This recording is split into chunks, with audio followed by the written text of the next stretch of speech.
Well, Ukraine's battered cities reel again as Russian bombs pound Kharkiv and Odesa, leaving at least 5 civilians dead and more than 41 wounded.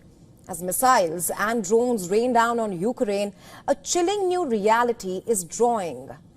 The promised Western weapons are not coming anytime soon. Our next report takes a closer look at how Ukraine is left defenseless in its most critical hour.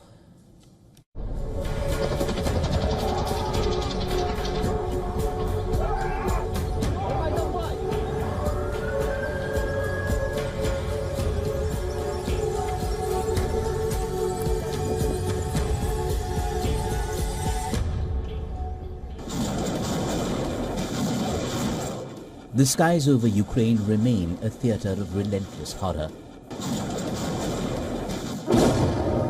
Missiles and drones rain down on Ukrainian cities. Every night is a nightmare.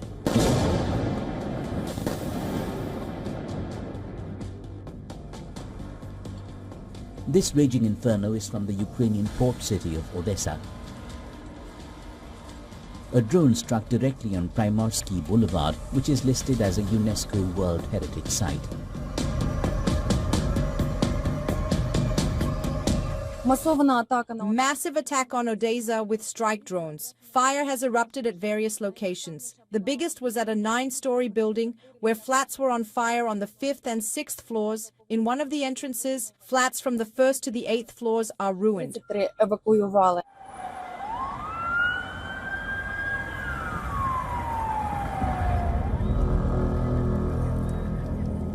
Similar scenes of destruction were seen in Kharkiv. Local authorities say residential buildings were targeted.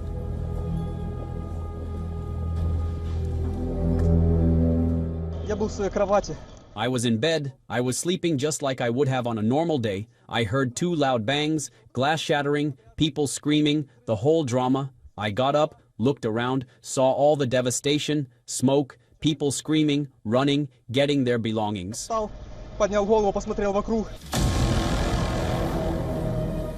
This unending barrage underscores a brutal reality: Ukraine's desperate need for a robust air shield. Yet in a cynical twist of fate, the promised lifelines, the Patriot missile systems capable of defending against these attacks, appear to be a mirage, perpetually receding into a distant, uncertain future. According to reports, the Patriot systems promised to Ukraine by US President Donald Trump won't arrive before spring 2026. Now Germany, for all its declarations, demands cast-iron guarantees from the US before handing over its own Patriots. In Istanbul, the much-awaited talks provided no concrete outcomes. Russia and Ukraine discussed further prisoner swaps, but the sides remained far apart on ceasefire terms and a possible meeting of their leaders. Bureau Report, WION World is One.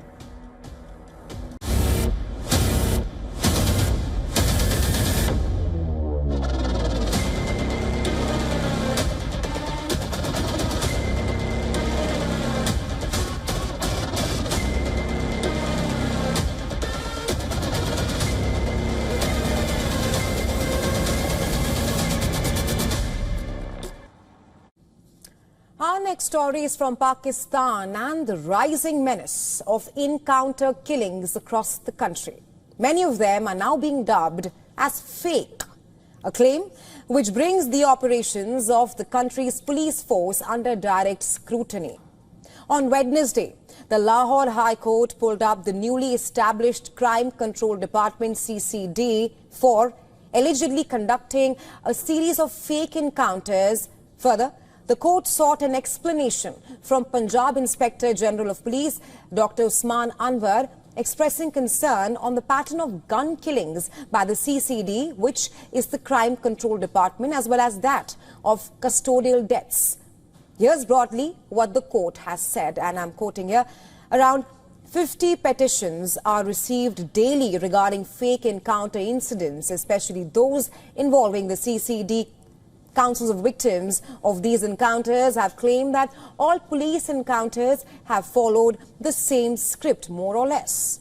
In light of all of this, the court has now directed a thorough review of recent encounters carried out by the CCD so far. Earlier too, the police chief appeared before the High Court's Chief Justice in connection with a woman's petition against the killing of her son in an alleged CCD encounter.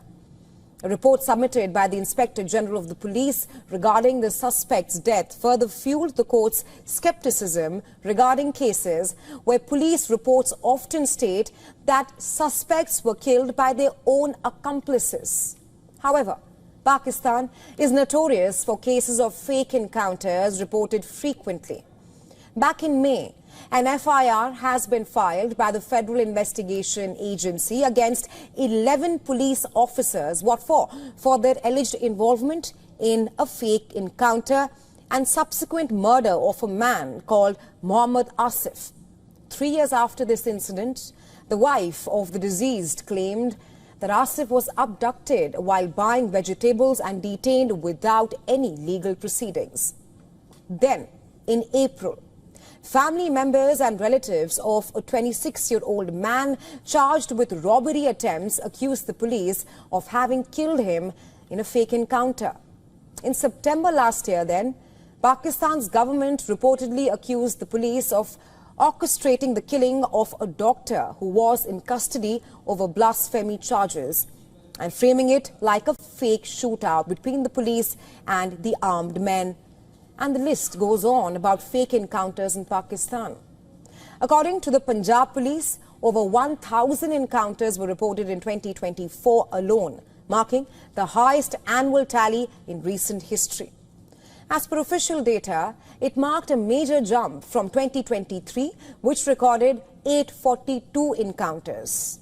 And the rise in shootouts across provinces like Punjab, Sindh and Balochistan, among others, have generated mixed feelings about the police force's crackdown and their efforts on crime, which have been met with real criticism, at times for taking law in own hand, demanding an urgent need for its review. Luxury fashion houses are brewing up a fresh strategy in China, with high-end spending slowing and consumers tightening their wallets. Global brands like LVMH, Zara and Armani are now turning to coffee to keep foot traffic flowing. Our next report telling you more. International luxury brands are now brewing more than fashion in China.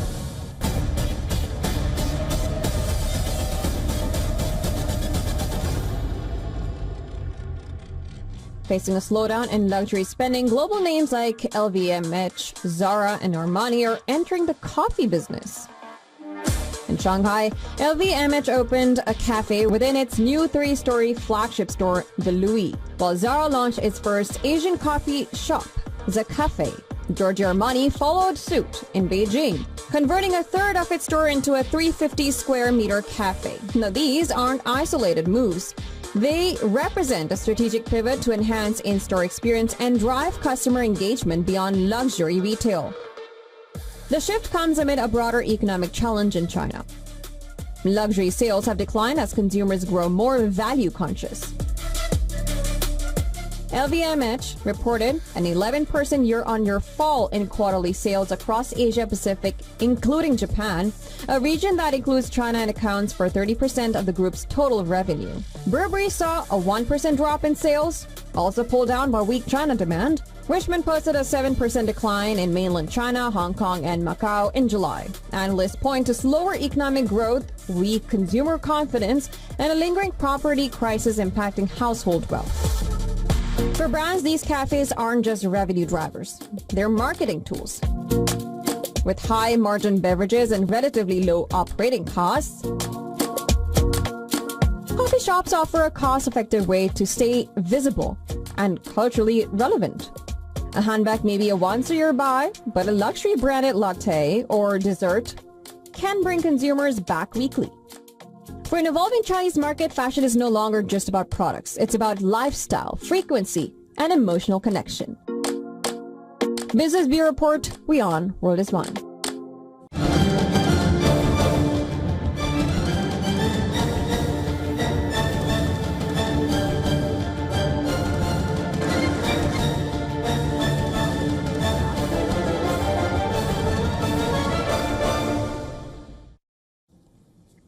From luxury cars and iconic Scotch whiskey to Indian textiles and jewelry, doors to new markets swing wide open. Signed after a meeting between Prime Minister Modi and Keir Starmer, this pact signals the dawn of an economic era worth $34 billion in annual trade. A signature, a handshake, smiles, history rewritten.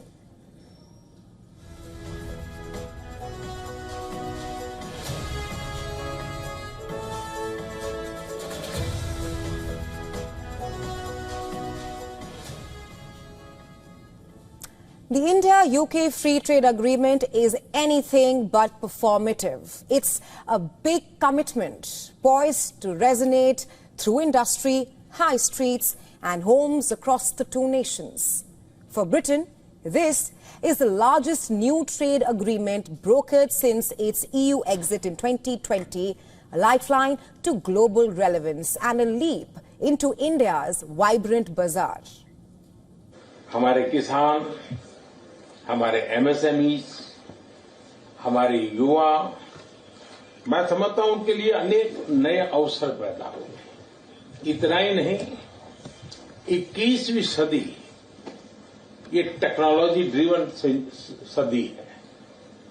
ऐसे में भारत और UK के युवा, उसमें भी skilled युवा, ये मिलकर के एक नए विश्व के निर्माण में बहुत बड़ा योगदान देंगे। Look, and we both know this is the biggest and most economically significant trade deal that the UK has made since leaving the EU.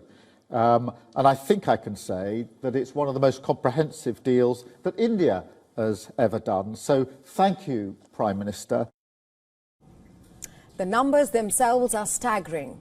UK's automotive giants will now dispatch luxury cars at prices unthinkable just a few months ago. The trade deal had been under negotiations for 3 years and is expected to boost bilateral trade between the two economies.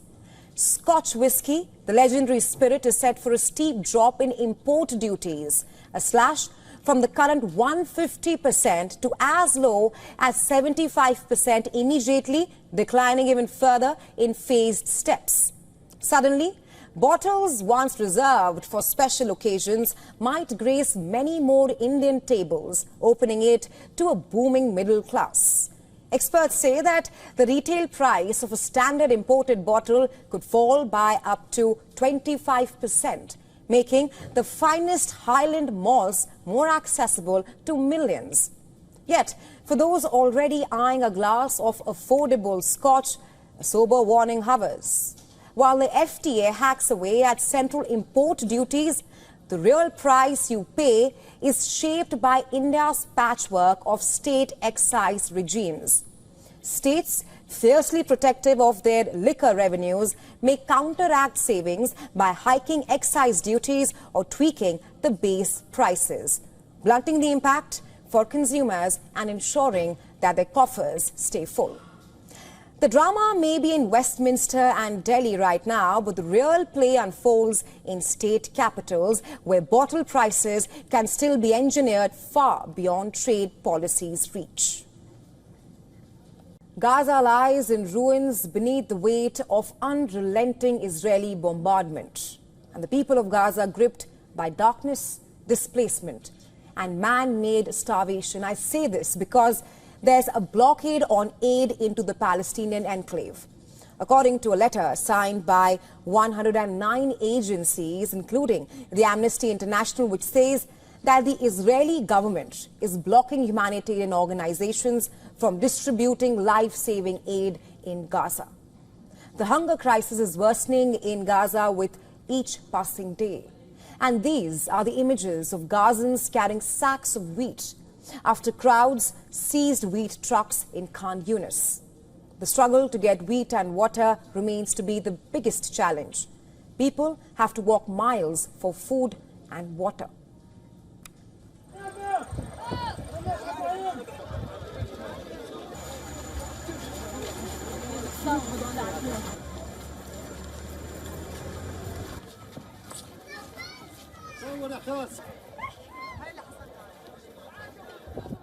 We encountered death to bring it. Look at our faces. This is the livelihood of our children. We shall feed our children even if we die. Even if we die, we shall feed our children.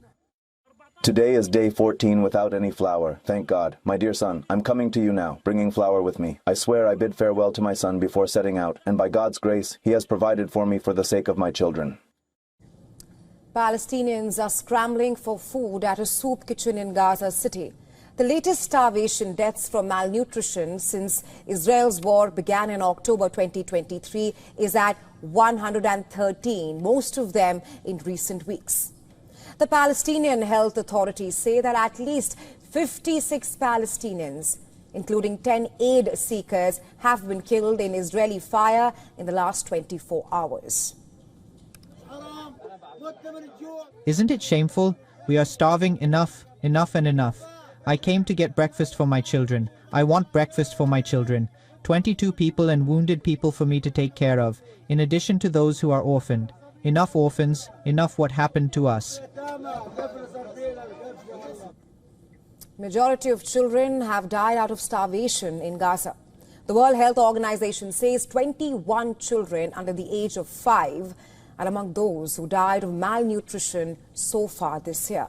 Israel, which cut off all supplies to Gaza from the start of March and reopened it with new restrictions in May, says that it is committed to allowing in aid but must control it to prevent it from being diverted by Hamas militants. It says that it has let in enough food for Gaza's 2.2 million people over the course of the war. And Israel blames the United Nations for being slow to deliver it. And the UN, on the other hand, says that it is operating as effectively as possible under conditions imposed by Israel. Israel believes in humanitarian work. We are committed to helping civilians, to protecting innocents, and to ensuring aid reaches those who need it. But we will not work with organizations that have chosen politics over principles. The fact Netanyahu and his government are actively pursuing transforming Gaza into a land without a people through genocide and ethnic cleansing under the unconvincing disguise of voluntary migration has only been made possible by the impunity they enjoy. Pressure is mounting for a breakthrough to end almost the Gaza war that has triggered a humanitarian catastrophe. In the latest, the European Union has threatened consequences for Israel if Gaza aid does not improve.